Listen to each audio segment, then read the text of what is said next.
My name is Miles Garner. I'm the Sales and Marketing Director for RDM Group, and Aurrigo is our autonomous arm of the company. And today I'd like to talk to you regarding real-world trials for our pods and our shuttles and our autonomous dollars. So the question I'm asked time and time again, when are we going to get autonomous vehicles?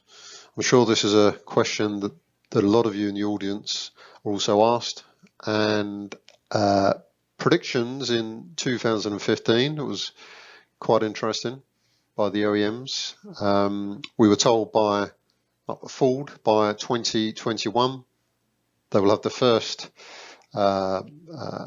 production autonomous vehicle which you're able to buy without a steering wheel and without pedals.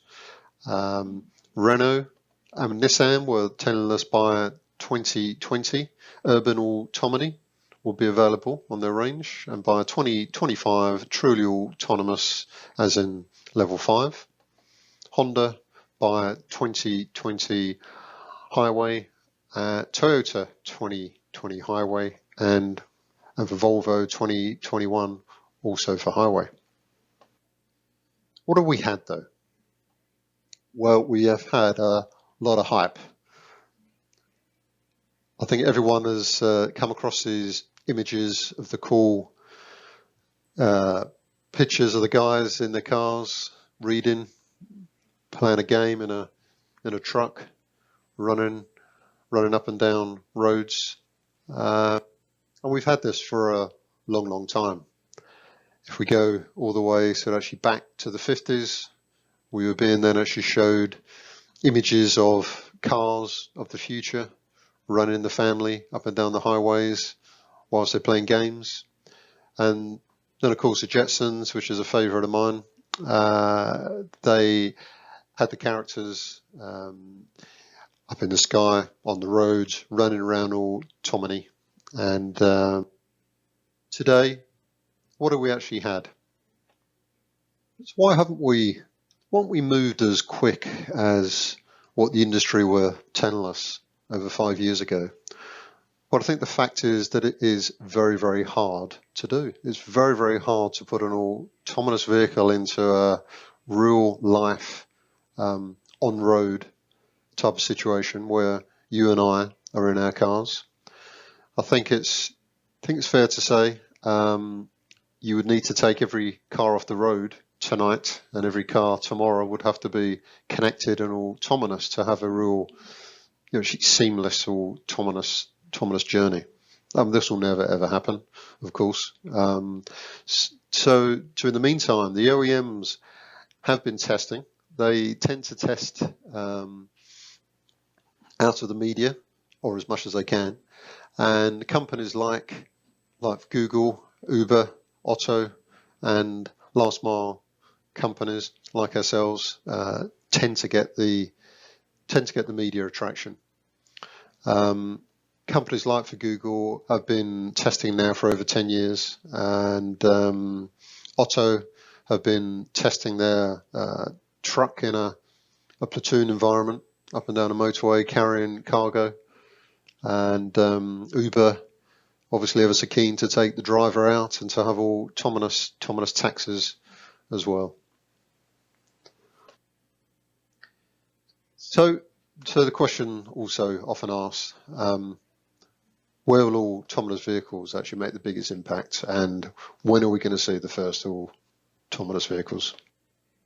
So our prediction is that we'll be seeing them on a longer distance, high-speed environment, so like the Otto truck that we just looked at, and also for the shorter distance, low-speed environments, which we call first and last mile.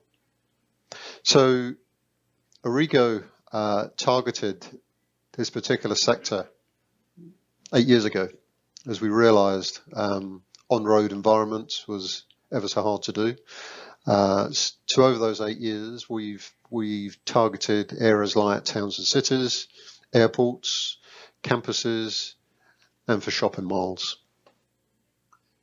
To the vehicle we've been running up until ever so recently is the pod that can carry up to 4 people, which is a all electric vehicle, lightweight, operates in an off highway type of space. So it is not on road.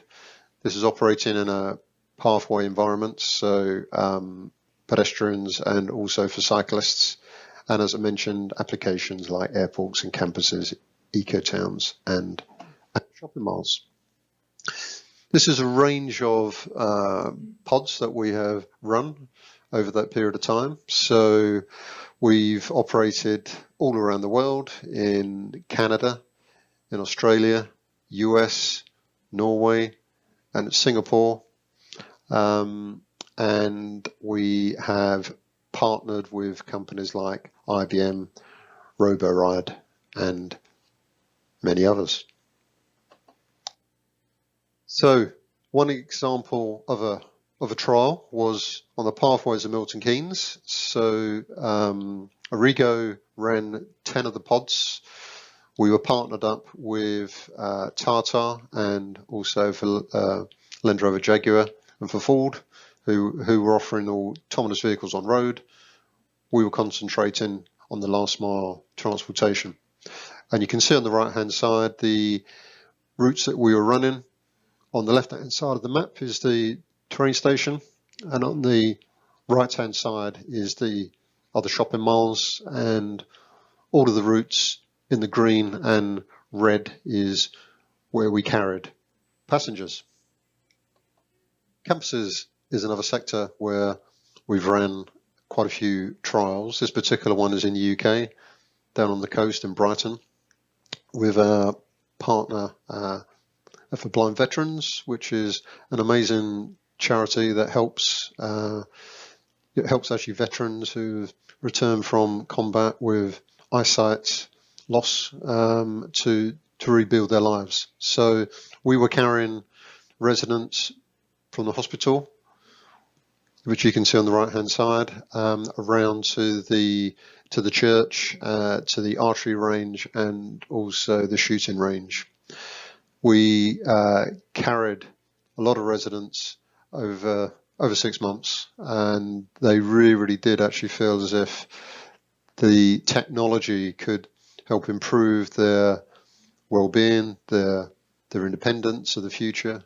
So it was a really good trial, and it kind of actually makes you think the reason as to why we're in this type of industry is it isn't because we can actually do this technology, it's because we can really help actually change people's lives.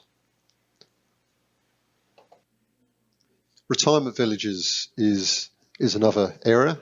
This particular one in Adelaide, Australia, Elliott Gardens, 10-acre site, 200 residents who were able to use the pod. So you could call the pod on an app. It could take you to the doctors, to the shops, and it was widely used. We were only going to run for 2 or 3 months. We ended up running there over 6 months because it was ever so popular. And again, another one of those type of trials which you really do actually make a difference, and that to people's lives. Golf courses is another area which has been ever so popular for trials. This particular one is in Ottawa, Canada, at the marshes near Kanata Park. We ran up to 3 of the pods over 2 weeks, taking golfers, caddies, and their clubs around the course. And we are now in discussion regarding offering them 2 vehicles as a permanent fixture. And the shuttle. So this is our new all-electric 10-seater shuttle, which we just recently launched. Has a range of 120 miles on a charge. It can operate on road plus also off-road, and can be driven as a conventional vehicle as well. we took a decision as a company to offer this on the vehicle. All our competition tends to be all Tomini only. Turnovers, you don't actually have an option to run it as a conventional vehicle. So it has a steering wheel and it has pedals, and you can run it in areas as you would any other electric vehicle, and then where you can operate it as an autonomous vehicle. So the first of the trials on the Shuttle was 3 weeks ago at the Celtic Manor Resort at the PGA European Wales Open. It was the world's first ever deployment of an autonomous vehicle at a major sporting event. We were running the players, the caddies, plus also their clubs out of the clubhouse. So you can see there the 2010 clubhouse, because the Ryder Cup was there in 2010. We were taking the people to the first tee, which you can see at the top of the picture on the left hand side, and we were running up and down, ran about a mile route each way, carried over 100 people over the Open, and we redesigned the interior because of COVID. So as I mentioned, we can normally carry up to 10 people, but in a COVID world, we had to transform the interior to allow all of the players with their caddies to be apart. And so the Shuttle's interior was transformed from a 10-seater to a layout that could take up to 6 people. So we had player plus also the caddy on each of the benches with the clubs in the middle, and we ran this up and down from the clubhouse to the first tee. We took a video of it, which I would like to share with you. So let me take some.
So we don't only move people, we also can move cargo. So this was the trial that we ran last year at Terminal 5 at Heathrow in London with our partners IAG and for British Airways, who contacted us after everything that they've been seeing in the media and asked, could we use our technology to transform a traditional aviation airside type of dolly into an autonomous dolly that could operate on its own. So we rose to that challenge. We converted a couple of the dollies. We tested them at our own testing centre in Coventry, and then we took them down to Terminal 5, and then we ran them over a period of over 3 months, carrying cargo and luggage. You can see here, so you can see the sensors. We've got camera technology, laser technology, and also have GPS. So this is the ULD, which is the can, which all the luggage was put inside. So the industry, the aviation industry, hasn't really changed airside for over 60 years. So the opportunity here to automatize airside is absolutely huge. So we're currently talking to airlines, airports, terminals who are looking at this technology to increase efficiency and also lower the cost of airside aviation transportation. So that's an overview of a range of trials that we've run over the past couple of years. We're about to engage with other trials on the products which you've just seen. We're now actually selling these products around the world. If you have any questions at all, I'm on the panel later on. So thank you for listening. And my last slide is a video which I hope you enjoy.